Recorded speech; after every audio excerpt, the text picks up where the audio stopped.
Welcome everyone to another startup and automobile documentation. What we have today is a 2024 Mitsubishi Eclipse Cross SEL. This exterior color is known as Mercury Gray Metallic. It does have smart key access at the front doors. And on the key fob you have the buttons for lock, unlock, power liftgate release, and panic.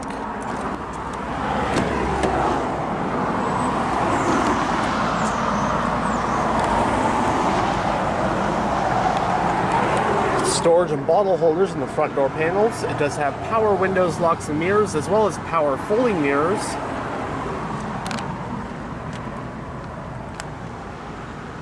This one has a black interior, and the SEL trim adds leather seat upholstery.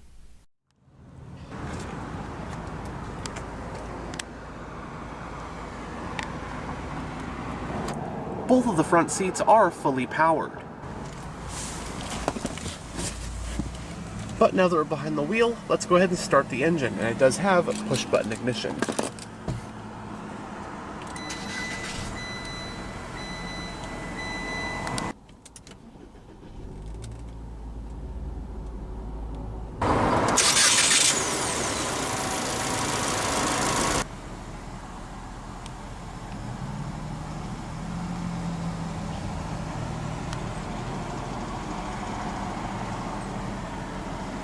Mitsubishi launched the Eclipse Cross as an all-new model for the 2018 model year. Unlike the original Mitsubishi Eclipse, which was a sporty compact coupe or convertible, the Eclipse Cross is a compact crossover, rivaling similarly sized models like the Subaru Crosstrek and Honda HR-V. The Eclipse Cross slots between the larger but still compact Outlander and the slightly smaller Outlander Sport. As of the 2026 model year, the Eclipse Cross is still in its first generation, at least in combustion engine form. For 2022, the Eclipse Cross got a mid-cycle refresh, of course making this 2024 a facelifted model. As I alluded to, there is a second-gen Eclipse Cross of sorts, which is only sold in Europe, and is an all-electric model based on the Renault Scenic E-Tech. As for the gas-powered Eclipse Cross, it also comes with diesel and plug-in hybrid powertrains, but neither of those have been sold in the US. As for the US market, 2024 model year Eclipse Cross trim levels range from the base ES to the top-of-the-line SEL Touring and Rally Art.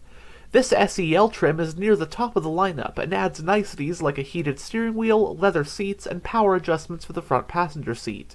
The sole engine, transmission, and drivetrain combo for 2024 models is a 1.5-liter turbo inline-4 engine paired to a CVT and all-wheel drive.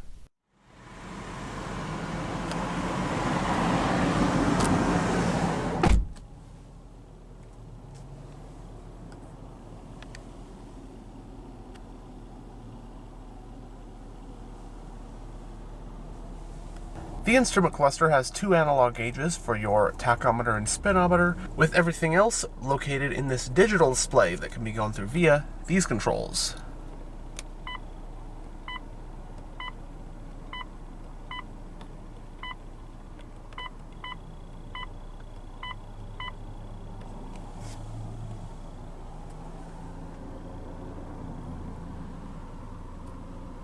It has a 3-spoke design, heated, leather-wrapped, and multifunctional steering wheel. It does have sport grips along with gloss black accenting. And as for controls, first on this side, you have your audio controls, along with your Bluetooth phone controls and your voice command button, and with this button you can go between some of your exterior cameras. So you have your front view camera, top-down view, and your curbside view. Then on this side, you'll find your cruise controls, as well as your gap adjust for your adaptive cruise. And behind the steering wheel are stationary paddle shifters. The steering wheel is manually tilting and telescoping. Right here is the button to operate the power liftgate. You can toggle your traction control, your lane departure alert, and then you can adjust your forward collision mitigation, climate vent for the driver, your aforementioned information display controls. On this side is your exterior lighting stock. And on this side is your wiper stock. It does have automatic rain-sensing wipers.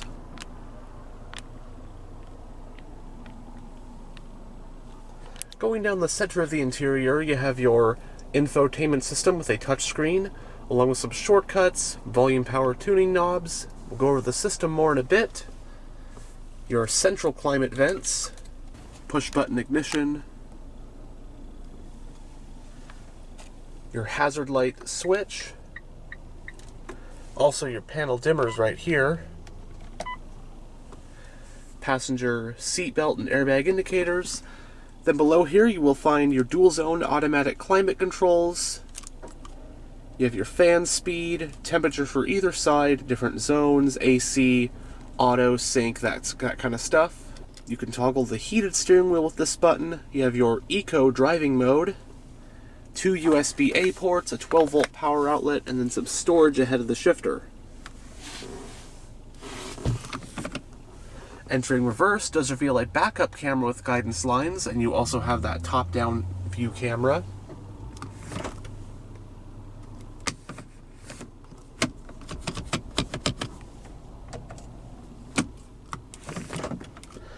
Both front seats are 2-stage heated.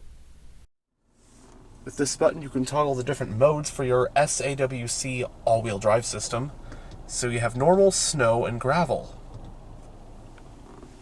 Below there is your electronically operated parking brake along with auto brake hold. You have 2 cup holders right here, center console with a removable tray.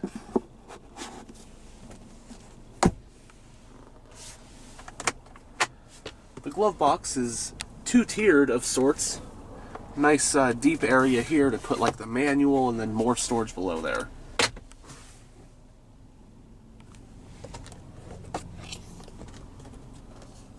You have vanity mirrors and lights for both sun visors.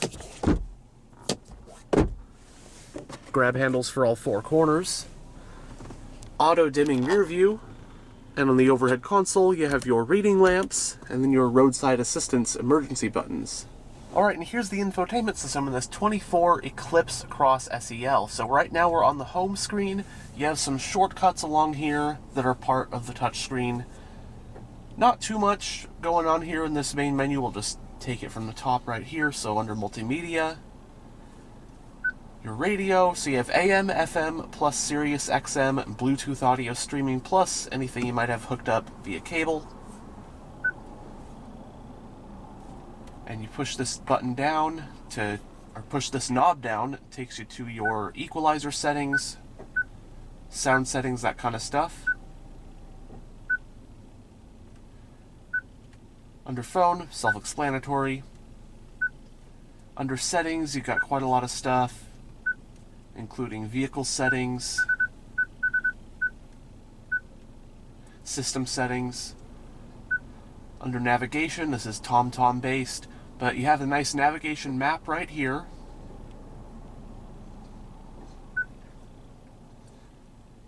Edit route, go to points of interest, of which you've got quite a lot of them. But just pick movie theater, just one of them. As you can see. Then under info, you have version information. Then your fuel consumption info. Your maintenance notifications. And then back to that home screen. It's a very simple, straightforward infotainment system. It's not complicated. It's not like BMW iDrive where you just get lost in menus. It's got all the stuff you'd want. It's got your navigation. It's got, you know, all the connectivities you might want. Yet it's very simply laid out and easy to get used to.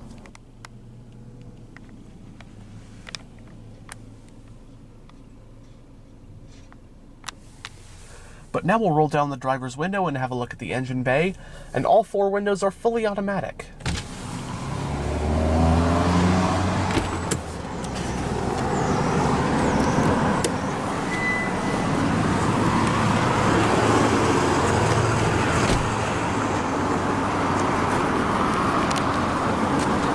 The higher trim levels come with these 18-inch two-tone alloy rims.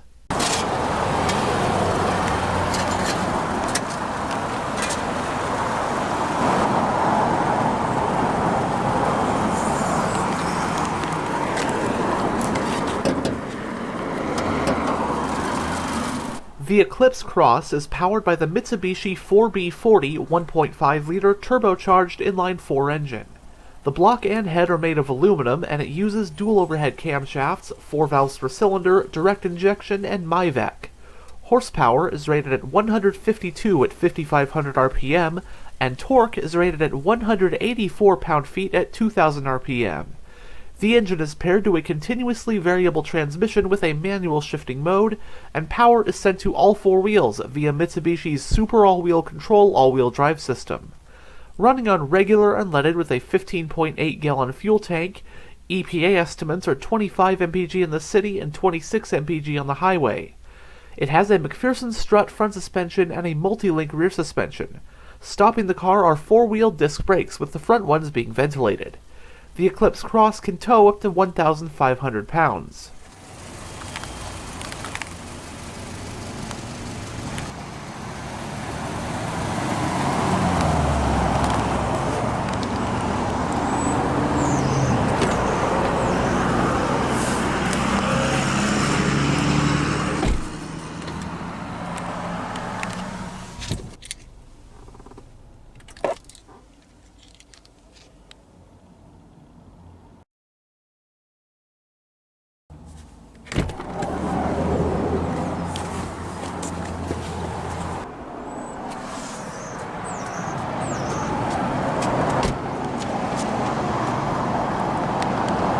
The fuel cap is on the driver's side.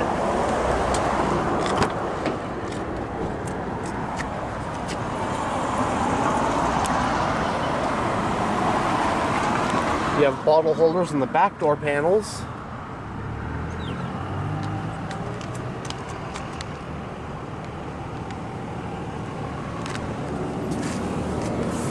(60/40) split folding rear seats.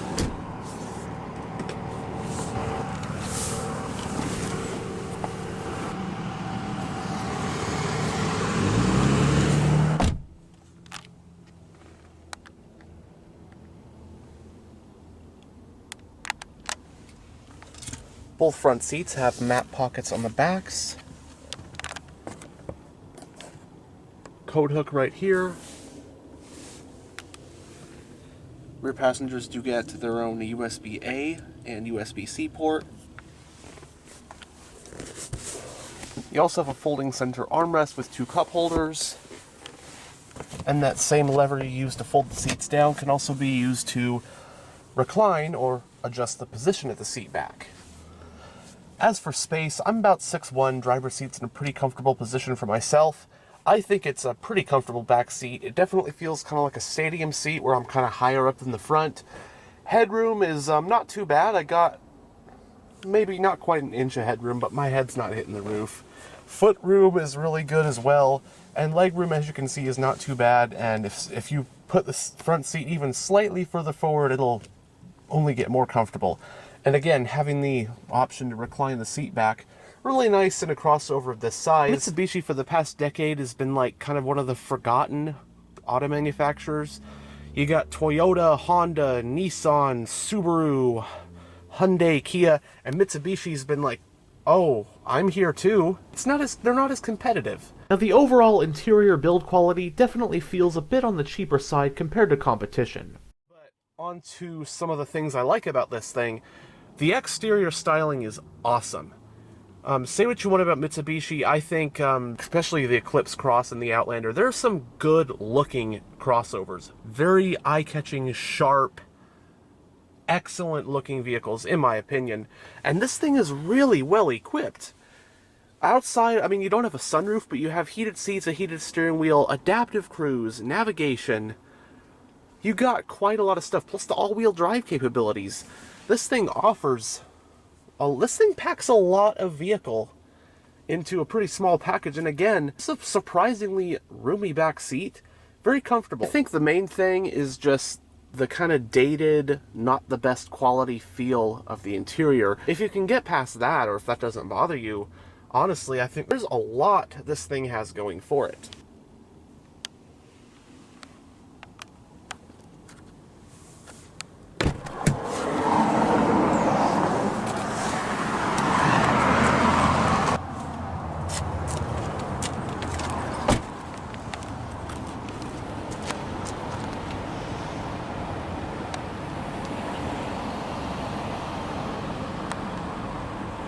single exhaust, rear wiper, and it does also have a power liftgate.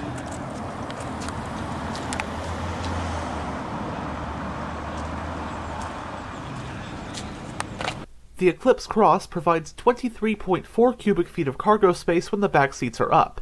If you fold the back seats down, you'll then have 50.1 cubic feet of space.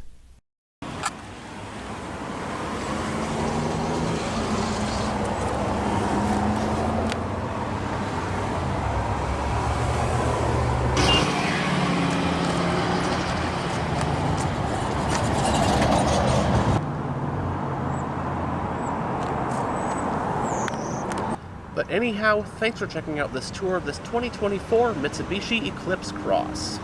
And as always, stay on the lookout for future tours.